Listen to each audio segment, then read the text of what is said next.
Buenos días, mis queridos hermanos. Le ruego a nuestro Dios que nos envíe su Espíritu, que nos capacite para poder entender su verdad, su realidad, su perspectiva. Hoy vamos a tratar de entender la segunda parte del plan de salvación. Vamos a entender aquellas cosas que desgraciadamente el cristianismo desconoce y se niegan a entender. Y precisamente el enemigo es el que fomenta esta gran incomprensión. Pero hoy, por la gracia de Dios, vamos a tratar de presentar una vez más la verdad en su contexto correcto. Esa verdad que algunos no quieren ver y otros la rechazan directamente con conocimiento, ¿verdad? A pesar de las evidencias. Porque ya estas evidencias las hemos presentado una y otra vez en este ministerio, pero, como lo he dicho, se niegan a comprender la verdad.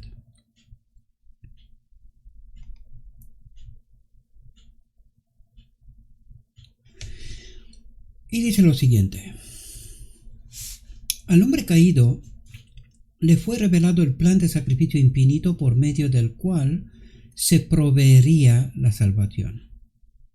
Nada sino la muerte del amado Hijo de Dios podía expiar el pecado del hombre. Y esto necesitamos entenderlo, mis amados. Esto pasó en la encarnación. De eso nos está hablando. Y lo vamos a ver con evidencias, con lo escrito está. ¿Por qué no se entiende esto y por qué no se quiere entender esto? Porque la gente necesita que en la cruz haya pasado lo que en realidad ha pasado en la encarnación. Y hoy, una vez más, vamos a demostrarlo. Como digo, y lo dije ayer en el canal de Telegram, en el canal del ministerio, he dedicado 2 horas para ver una exposición de 2 hermanos. Uno que cree en la doctrina de la Trinidad, que es un error, y un otro que cree que solamente está el Padre y Jesucristo y que el Espíritu Santo es Jesucristo. Otro error. Lo hemos explicado con detalle, hemos tratado de entender, pero por alguna razón hay quienes hacen oídos sordos, no quieren entender, literalmente.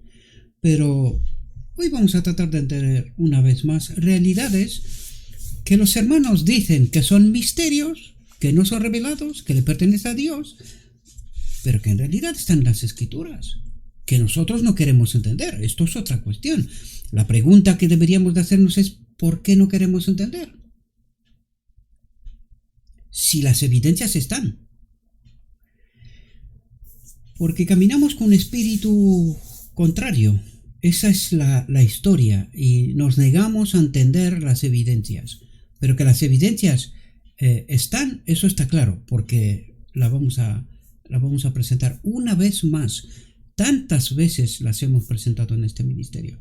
Y no se trata de vanidad, sino se trata de que lo que algunos dicen que son misterios, pues nosotros llevamos años presentando estos misterios, pero que nos negamos a creer. Es así de sencillo. Y cada uno es libre de elegir, pero yo creo que algunos se llevarán una gran sorpresa, ¿verdad? Desgraciada sorpresa, pero gran sorpresa, ¿verdad? Después de creer haber predicado tanto tiempo, pues que le pase como les pasó a los judíos, que le pase como pasó en 1888, y por muy increíble que parezca, vuelve a pasar hoy, está pasando hoy. Dice: al hombre caído le fue revelado el plan de sacrificio infinito por medio del cual se proveería la salvación. Nada sino la muerte del amado Hijo de Dios podía expiar el pecado del hombre. Y nosotros necesitamos entender, solo uno igual a Dios podía expiar el pecado. Y vamos a ver dónde. Porque la gente cree que pasó en la cruz. Y eso es falso, no es verdad. ¿Verdad? Dice: y Adán se maravilló de la bondad de Dios al proveer tal rescate para el pecador. Nosotros no entendemos que de este cordero que paga el precio por el pecado, no queda nada. Y por eso mucha gente no logran entender el Espíritu Santo. Porque el Espíritu Santo es la naturaleza de este Cristo uno igual a Dios. ¿Verdad? Y lo que queda es el verbo se hecho hombre. ¿Qué es lo que queda? Un hombre. Un hombre, no un Dios. Y eso es lo que nosotros no queremos entender. ¿Quién es el Espíritu Santo? Es esa naturaleza de este Cristo uno igual a Dios. Es ese don que nos está haciendo a nosotros. Por eso vemos la obra del Espíritu Santo, al cual mucha gente niega que sea una persona, pero es que las escrituras son claras, las evidencias son claras. ¿Por qué no las queremos ver? Buena pregunta. Buena pregunta. Dice, mediante el amor de Dios, una estrella de esperanza iluminó el terrible futuro que se extiende ante el transgresor. Mediante la institución del sistema típico de sacrificios y ofrendas, la muerte de Cristo debía mantenerse siempre, y dice, la muerte de Cristo. ¿De quién habla? De este uno igual a Dios, queridos.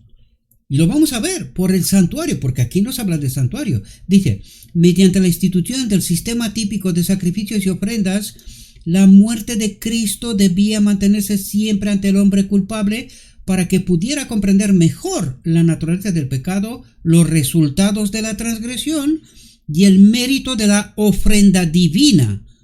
Ofrenda divina, no terrenal, ¿verdad? Dice, si no hubiera habido pecado, el hombre nunca habría conocido la muerte, pero en la ofrenda inocente sacrificada por su propia mano, contempló los frutos del pecado, la muerte del Hijo de Dios. La muerte del Hijo de Dios, no del Hijo del hombre, ¿verdad? En su favor. Ve el carácter inmutable de la ley que ha transgredido, confiesa su pecado, confía en los méritos del Cordero de Dios que quita los pecados del mundo. Y vamos a tratar de entender esta realidad. Muy sencillo, nos habló del santuario, ¿verdad? Perfecto, vámonos al santuario. Nada más entrar en el mundo por las puertas del atrio exterior. ¿Qué es lo primero que vemos, queridos? El altar de sacrificios. Pues entonces, ¿dónde ocurrió el sacrificio? Porque lo siguiente es el lavacro, queridos. Y después del lavacro, porque es el símbolo del bautismo de Jesús, donde se le confirma al Padre que es Jesús, este hombre, Jesucristo, es su hijo ahora. Porque el hijo que tenía en el cielo ya no existe, pereció en el altar de sacrificio. Y es ahí donde queda ese manto de gloria, la naturaleza divina de este Hijo igual a Dios. Es ahí donde aparece el Espíritu Santo, que luego lo vemos en el santuario, en el lugar santo y en el lugar santísimo en el arca del pacto. Y después del bautismo, ¿dónde está la cruz, queridos?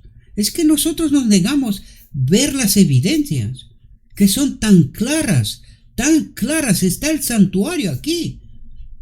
Pero no queremos ver, ese es el problema. Y nos dijo que el sacrificio, antes nos habló de la encarnación, el sacrificio se hizo nada más venir al mundo. Y eso es lo que vemos precisamente, el altar de sacrificio es el primero. ¿Dónde se pagó el precio por la expiación? Por el pecado. ¿Dónde se hizo la expiación? En la encarnación, es decir, en este altar de sacrificio. Nada más entrar al mundo. Y lo vamos a ver también por lo escrito está, por el texto. Aunque el primer párrafo no nos convenció, vamos a ver si quedamos convencidos ahora.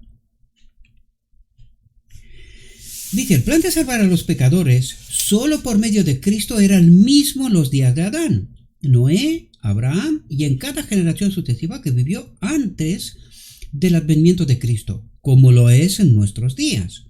Los patriarcas, los profetas, los mártires desde el culto a Abel esperaban la venida de un Salvador y mostraban su fe en él mediante sacrificios y ofrendas.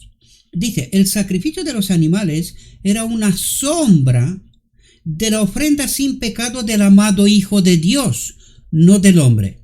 Dice, y señalaba su muerte en la cruz. Y ahora vamos a ver si entendemos bien, porque claro, cuando nos habla así, nosotros pensamos que en la cruz se pagó el precio por la expiación, pero la cruz consiguió otras cosas, queridos.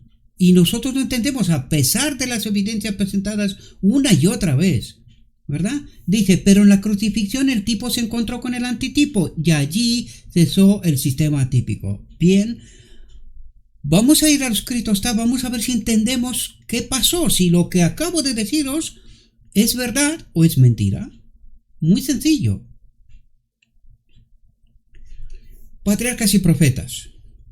Dice, cuando Cristo vino a nuestro mundo en forma humana,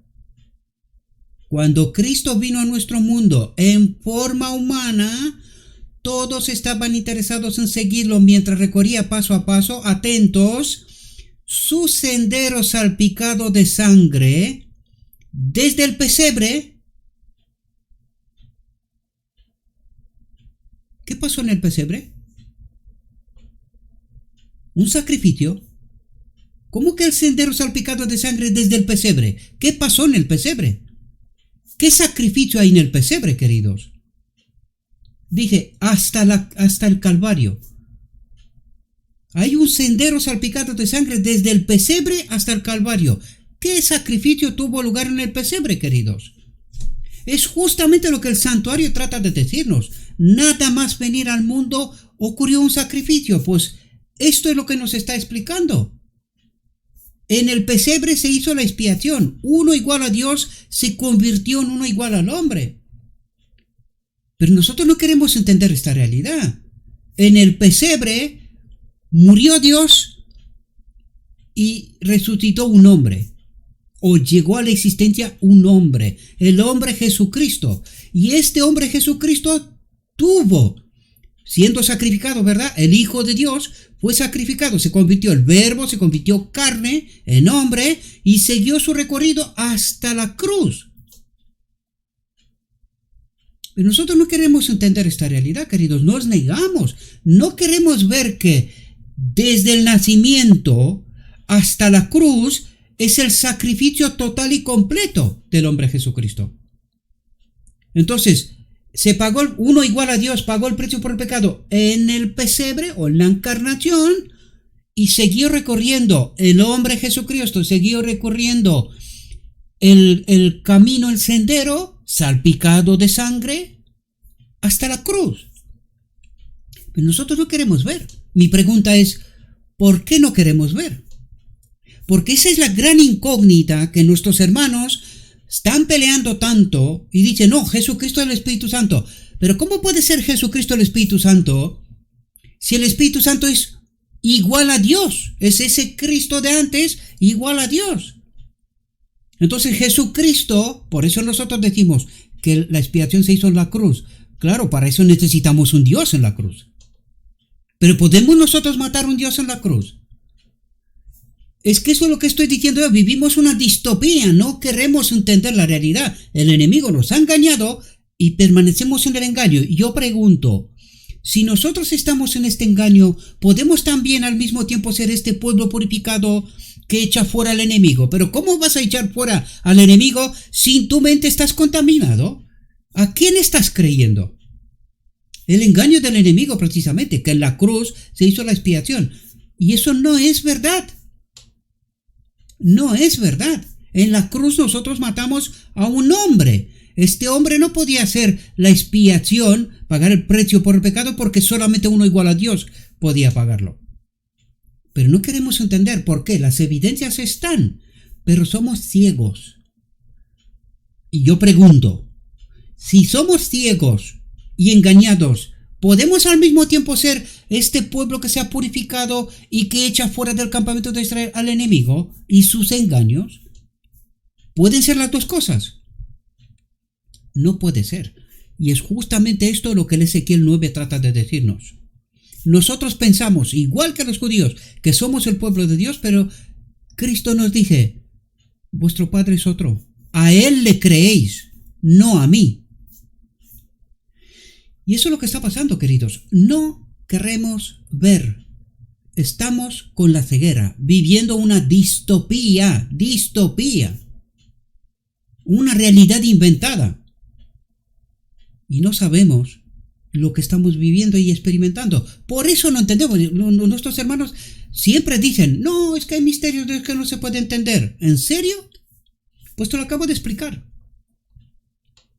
Pero no lo quieres ver. ¿Por qué? Porque tú necesitas un Dios en la cruz.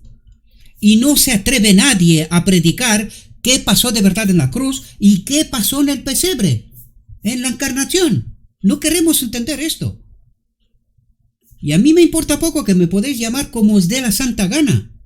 Y podéis rechazar la verdad hasta que os canséis. Pero la verdad no cambia, queridos. La verdad es la que es. Y o nos amoldamos a lo escrito está, o perecemos. Y es vuestra elección.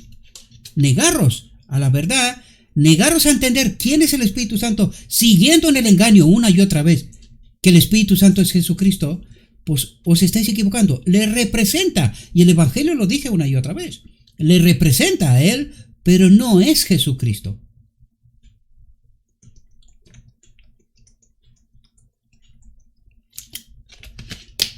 Para que el Espíritu Santo sea Jesucristo, entonces debería de ser un Dios en naturaleza.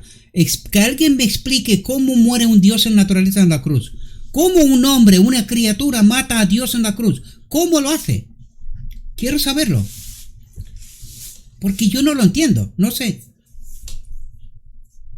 Que alguien me lo explique. ¿Cómo matamos nosotros un Dios en la cruz? A ver si salimos de una vez de esta distopía, ¿no? Desde el cielo notó las afrentas y las burlas que recibía y supo que todo era instigado por Satanás. Presenció la obra de dos poderes contrarios, Satanás arrojando constantemente tinieblas, angustia y sufrimiento sobre la raza humana, en el cual está incluido Jesucristo. Lo vamos a ver por lo que está escrito, no por lo que comento yo, ¿verdad? Dice, y Cristo oponiéndosele, observó la batalla entre la luz y las tinieblas, a medida que se reñía con más ardor. Cuando Cristo exclamó en la cruz en su expirante agonía, consumado es, un grito de triunfo resonó a través de todos los mundos y a través del mismo cielo. Es decir, el sacrificio entero y completo se completó en la cruz, es verdad, pero empezó en el pesebre. Y eso necesitamos entender. ¿Qué pasó en la encarnación? ¿Qué pasó en este pesebre? ¿Quién fue degollado allí? Porque está salpicando sangre desde el pesebre, ¿verdad? Bien, volvamos a nuestro texto. Dice, el Hijo de Dios es el centro del gran plan de redención que abarca todas las dispensaciones. Él es el Cordero inmolado desde la fundación del mundo. Y eso implica también cómo estuvo Él viviendo en el cielo, ¿verdad? Porque es algo curioso. Cristo siendo el Hijo de Dios, uno igual a Dios, todos los seres celestiales veían a Cristo, pero al Padre no. Y en esto no pensamos, ¿verdad? ¿Por qué está diciendo que es el Cordero inmolado desde la fundación del mundo? Porque esto lo afectó desde el principio. Desde el principio le afectó, ¿verdad? Dice, Él es el Redentor de los hijos e hijas caídos de Adán en todas las edades de la aprobación humana. Y en ningún otro hay salvación, porque no hay otro nombre bajo el cielo dado a los hombres en que podamos ser salvos. Cristo es la sustancia o cuerpo que proyecta su sombra hacia dispensaciones anteriores. Cuando Cristo murió, la sombra cesó. Con la muerte de Cristo desapareció el sistema típico, pero la ley de Dios, cuya violación había hecho necesario el plan de salvación, fue magnificada y honrada. ¿Dónde? En la vida y en la cruz del hombre Jesucristo. Porque el enemigo dijo que el hombre no puede obedecer. Por eso era necesario un hombre. No un Dios, era necesario un hombre. Y eso es lo que nos envió Dios a nosotros. Un hombre, el hombre Jesucristo. Y el hombre tenía que vencer, no un Dios. Dice, el Evangelio fue una gran alegría para Adán, Noé, Abraham y Moisés, porque les presentaba un Salvador venidero. Una luz más clara y gloriosa brilla ahora sobre el cristiano. Aquellos que vivieron antes de la venida de Cristo esperaban por fe su venida, pero lo que para ellos tenía que ser captado por la fe, para nosotros es una seguridad, pues sabemos que Cristo ha venido como fue anunciado por los profetas.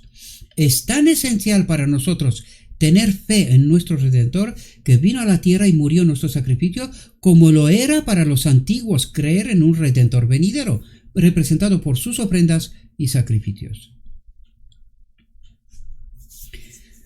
Fijaos, dice, al convertirse en el sustituto del hombre,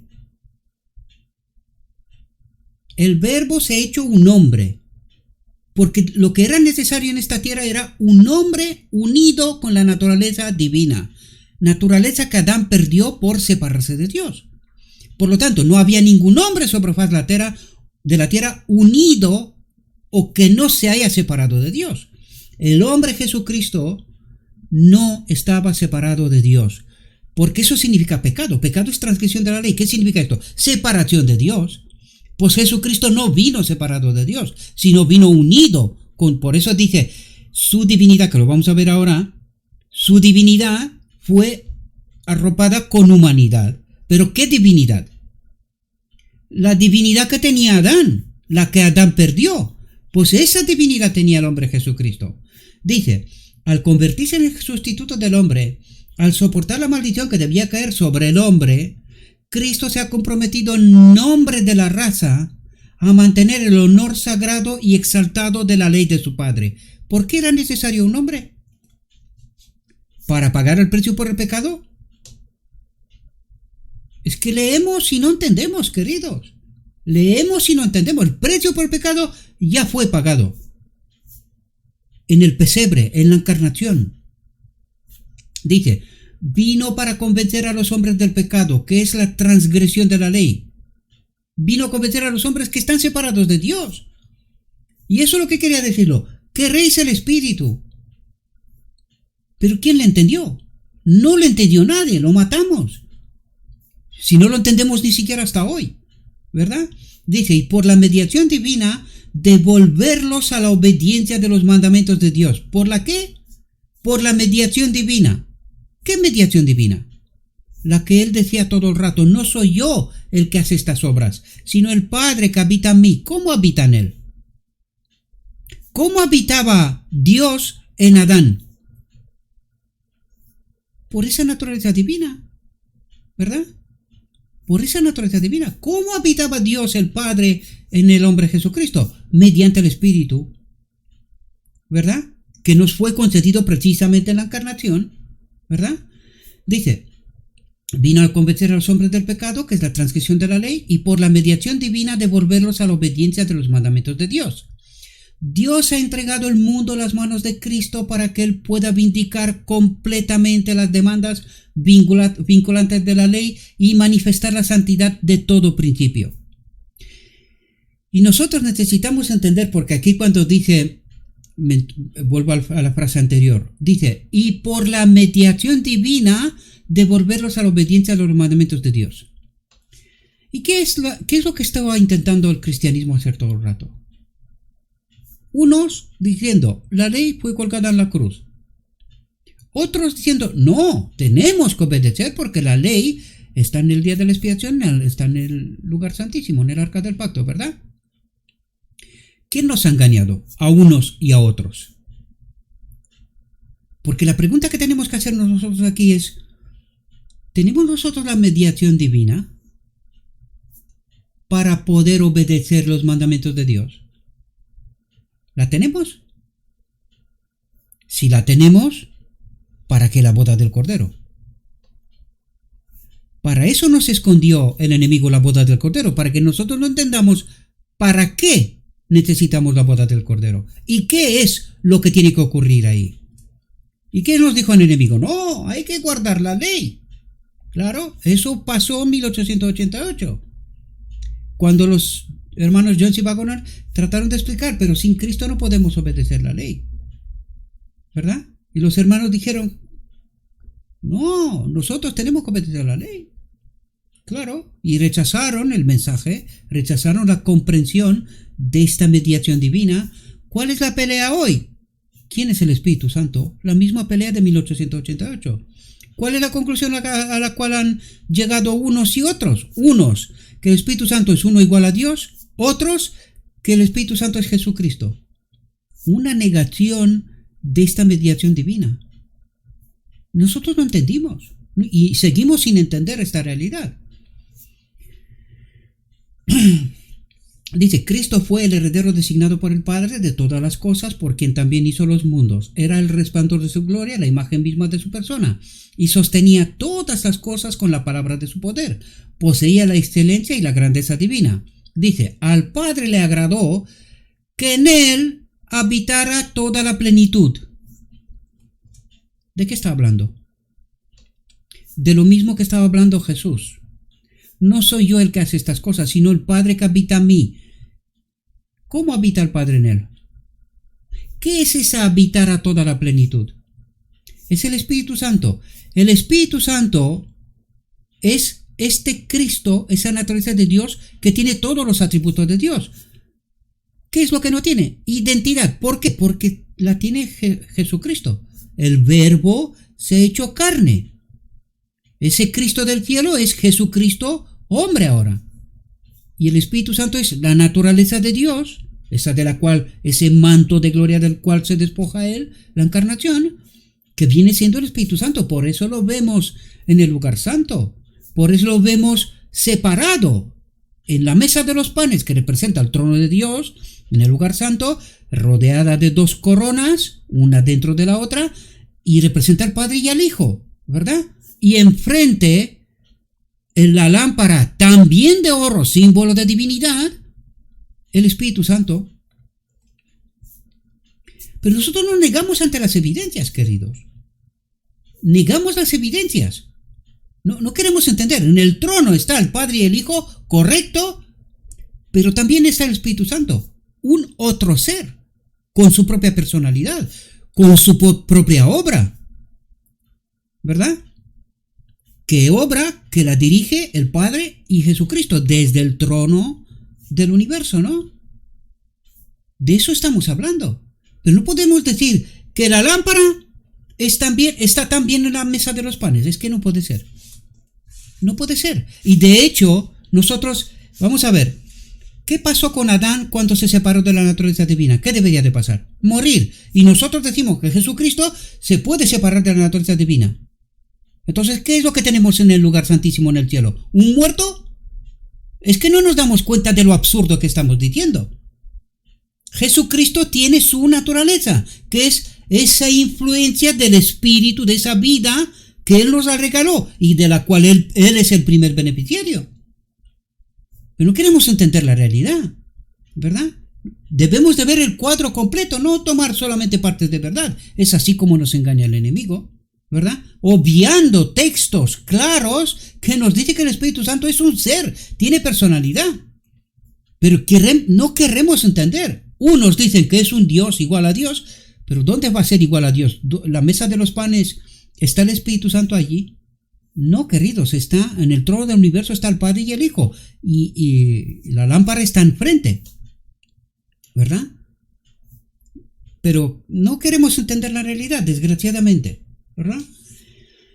Dije, al Padre le agradó que en él habitara toda la plenitud, y Cristo no estimó el ser igual a Dios como cosa que aferrarse, y se hizo hombre, ¿verdad? Dice, sin embargo, Jesús cambió el trono de luz y de gloria que tenía con su Padre, no considerando cosa deseable ser igual a Dios. Se hizo hombre, y desde esa posición no le importa, puede ser hombre toda la eternidad, no pasa nada. Dice, revistió su divinidad de humanidad. ¿Qué divinidad revistió?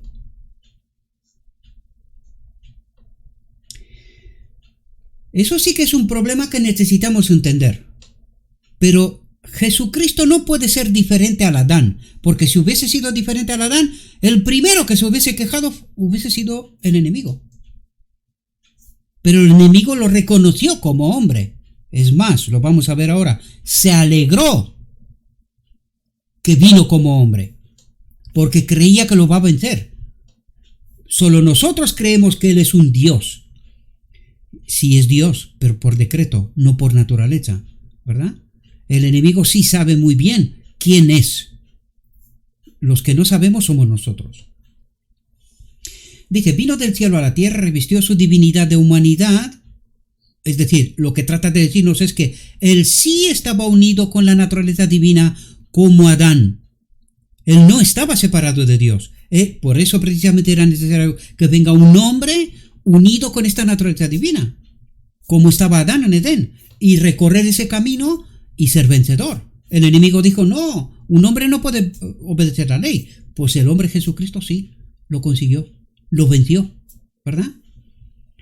Dice, y cargó con la maldición como fiador de la raza caída. No estaba obligado a hacerlo, sino que eligió cargar con las consecuencias de la transgresión del hombre para que éste pudiera escapar de la muerte eterna. ¿Dónde cargó con nuestros pecados?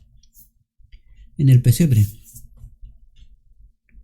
En el pesebre, él, como el segundo Adán, tomó la responsabilidad de la humanidad de estar separada de Dios. Y se tomó esa responsabilidad de unirnos a todos los que quieren, claro, con la naturaleza divina. Pero nosotros no entendimos este proceso, ¿verdad? Y cuando Él cargó con los pecados, ¿qué es eso? Esa es la expiación, queridos. Esa es la expiación, ¿verdad? La que nosotros decimos que pasó en otra parte. Y que no es verdad. Porque no entendemos el Evangelio directamente, no por otra cosa. Dice, la venida de Cristo a nuestro mundo fue un gran acontecimiento, no solo para este mundo, sino para todos los mundos del universo de Dios. Ante las inteligencias celestiales había de tomar sobre sí nuestra naturaleza. Y necesitamos entenderlo. Era un hombre. Dice, ser tentado en todo según nuestra semejanza y sin embargo dejar un ejemplo de perfecta pureza y de carácter inmaculada. ¿Un Dios o un hombre? Si no hubiese sido hombre, el primero que se hubiese quejado hubiese sido el enemigo. Pero el enemigo sabe muy bien quién era él. ¿Quién no lo sabe? Nosotros. ¿Pero por qué? Porque estamos engañados. Fijaos, ¿sabe el enemigo quién era Jesucristo? Hombre, claro que sí. Dice, Satanás y sus ángeles se regocijaron al descubrir que el Hijo de Dios había tomado sobre sí la naturaleza del hombre y había venido a ser su sustituto para entablar el conflicto en nuestro favor. La familia humana había sido dominada por el engaño del enemigo. ¿Por qué estaba dominada? Porque estaba separada de la gloria de Dios, de esta naturaleza divina. Pero el enemigo se alegró que se encontró con un segundo Adán. Dijo, pues si vencía al primero, lo voy a vencer a este también, ¿verdad?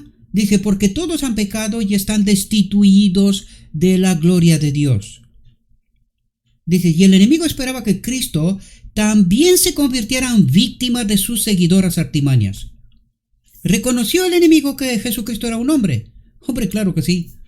Porque si no, lo primero que hubiese hecho, vamos a ver. Pero si tú me mandas un Dios, ¿cómo no me va a vencer? Dios me vence. ¿Pero un hombre? Eso es lo que creía él, ¿verdad? Dice, Satanás se gloriaba en la oportunidad de asediar al Hijo de Dios con feroces tentaciones. Como había tomado... Primero, ¿puede Dios ser tentado? ¿Qué dice el Evangelio? Que Dios no puede ser tentado. Entonces, ¿quién era este ser? Un hombre. ¿Lo sabía el enemigo? ¿Lo sabe todo el universo? ¿Quién no lo sabe? El hombre engañado. Lo sabe perfectamente el enemigo de sus ángeles. Porque si no, ¿para qué intentar tentarlo? Dios no puede ser tentado, ¿no? Dice, como había tomado sobre sí la naturaleza del hombre, Satanás consideró que su victoria era segura. Y con todos los artificios malignos en su poder, se esforzó por vencer a Cristo.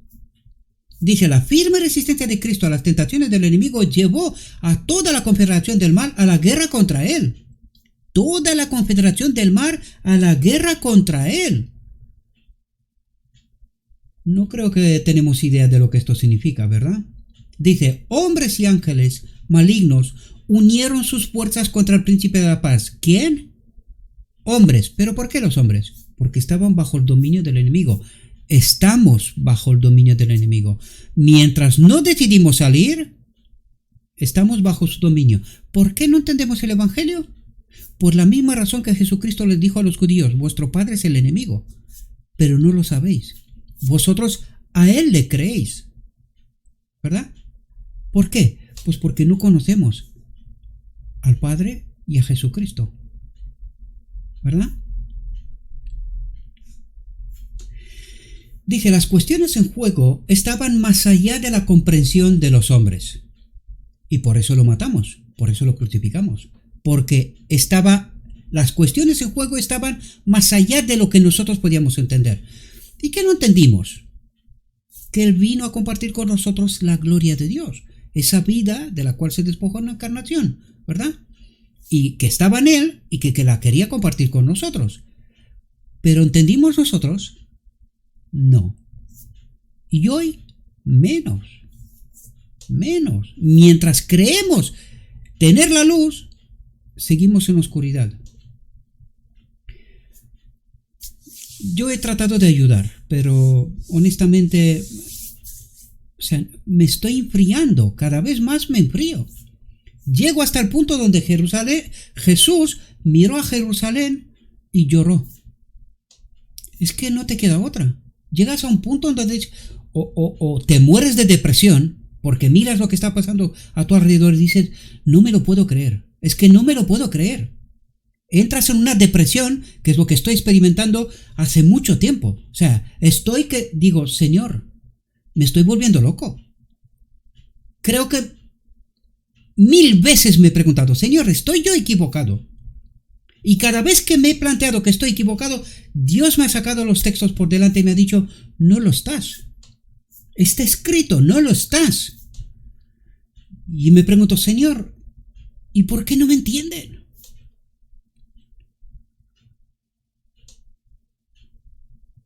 Buena pregunta. Muy buena pregunta.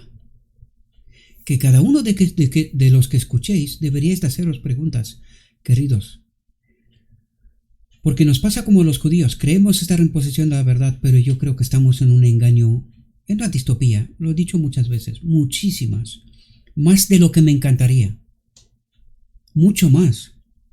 Una distopía, estamos viviendo una distopía, pero no queremos abrir los ojos espirituales, ¿verdad? Dice, en su conflicto con el príncipe de las tinieblas, en este átomo de mundo, Cristo tuvo que enfrentarse a toda la confederación del mal, a las fuerzas unidas del adversario de Dios y del hombre. ¿Por qué? Porque no lo entendimos, queridos. No lo entendimos. ¿Y cuál era el espíritu que dominaba al hombre y que domina al hombre hoy? El mismo, queridos. Pero no queremos ver. Pero en cada punto se encontró con el tentador y lo puso en fuga. Cristo fue vencedor de las potencias de las tinieblas y corrió el riesgo infinito de consentir en la guerra con el enemigo para vencerlo en nuestro favor. Corría el riesgo de quedarse aquí, queridos, de perecer con nosotros. Pero venció por y en nombre de nosotros. Y es así como nos envió a partir de la cruz. Por eso vemos el Pentecostés, el primer acto, nos envió su Espíritu. Ese poder que tanto necesitamos. Pero nosotros hoy no entendemos quién es este poder. Dice, el Redentor del mundo revistió su divinidad de humanidad para poder llegar a la humanidad. Porque para traer al mundo la salvación era necesario, atentos, para poder traer al mundo la salvación era necesario que la humanidad y la divinidad estuvieran unidas. Porque no había un otro ser unido con la divinidad, queridos. Por eso era necesario un hombre completo. Jesucristo era un hombre completo, como el primer Adán. Un hombre completo. Solamente un hombre completo puede vencer. Un hombre incompleto no puede vencer. Dice, para traer al mundo la salvación era necesario que la humanidad y la divinidad estuvieran unidas. La divinidad necesitaba de la humanidad para que ésta sirviera de canal de comunicación entre Dios y el hombre, y la humanidad necesitaba de la divinidad para que un poder de lo alto restituyera al hombre a la semejanza de Dios. Dice, Cristo era Dios, pero no aparecía como Dios, sino como hombre, queridos. Él era Dios por decreto, porque lo dijo el Padre, este es mi Hijo amado. Y lo vemos en el lugar santo, lo vemos en la mesa de los panes, en el trono del universo, junto con el Padre, ministrando a favor del hombre. Lo vemos en la visión de los dos tronos. Cuando se levanta del trono del lugar santo y pasa al trono del lugar santísimo. Primero pasa al Padre y luego pasa al Hijo. ¿Verdad? Dice, veló las señales de la divinidad que habían merecido el homenaje de los ángeles y suscitado la adoración del universo de Dios. Escondió, quiere decir que escondió. ¿Cómo escondió? Buena pregunta, ¿verdad? Dice, se despojó de toda reputación. Tomó la forma de siervo y se hizo semejante a la carne del pecado. Semejante a la carne del pecado. No un Dios, un hombre. Pero no queremos ver las evidencias. Lo digo y lo repito una y otra vez. Dice, por nosotros se hizo pobre, para que nosotros nos enriqueciéramos con su pobreza, con su espíritu, ¿verdad? Dice, se humilló para pasar por las experiencias del hombre y no quiso apartarse del plan por el que la salvación podía llegar al hombre. Conociendo todas las etapas de su humillación, se negó a descender paso a paso hasta las profundidades de la aflicción del hombre para expiar los pecados del mundo condenado y perecedero. ¡Qué humildad! Asombró a los ángeles. La lengua no puede describirla, la pluma no puede describirla, la imaginación no puede abarcarla. Sin pecado y exaltado por naturaleza, el Hijo de Dios consistió en tomar las vestiduras de la humanidad, en hacerse uno con la raza caída. En hacerse uno con la raza caída. El Verbo eterno consintió en hacerse carne. Dios se hizo hombre. Y eso es lo que nosotros no queremos entender, queridos. Bajo ningún concepto, aun con el precio de nuestra vida eterna. Y cada uno es libre de tomar su propia decisión. Pero yo predico, escrito está. El que tiene oídos, que oiga. No hay más. Dijo mi guía, todavía hay mucha luz que debe brillar de la ley de Dios y del Evangelio de la Justicia. Este mensaje, entendido en su verdadero carácter y proclamado en el Espíritu, crecerá hasta alcanzar una importancia tan grande como apenas soñéis, y iluminará la tierra con su gloria. Hasta aquí nuestra reflexión, la segunda reflexión, mis queridos hermanos. Nos queda una más todavía. Le ruego a nuestro Dios que nos envíe su Espíritu, que nos capacite, que podamos entender su verdad, su realidad, su perspectiva. Y dejemos de estar engañados, queridos. Despertemos de una vez y despertemos a nuestro alrededor a todos los que se pueden ser despiertos, ¿verdad? O que se dejan ser despiertos. Os deseo que tengáis un próspero día en todo lo que os he dicho. Os lo he dicho en nombre de Cristo Jesús. Amén.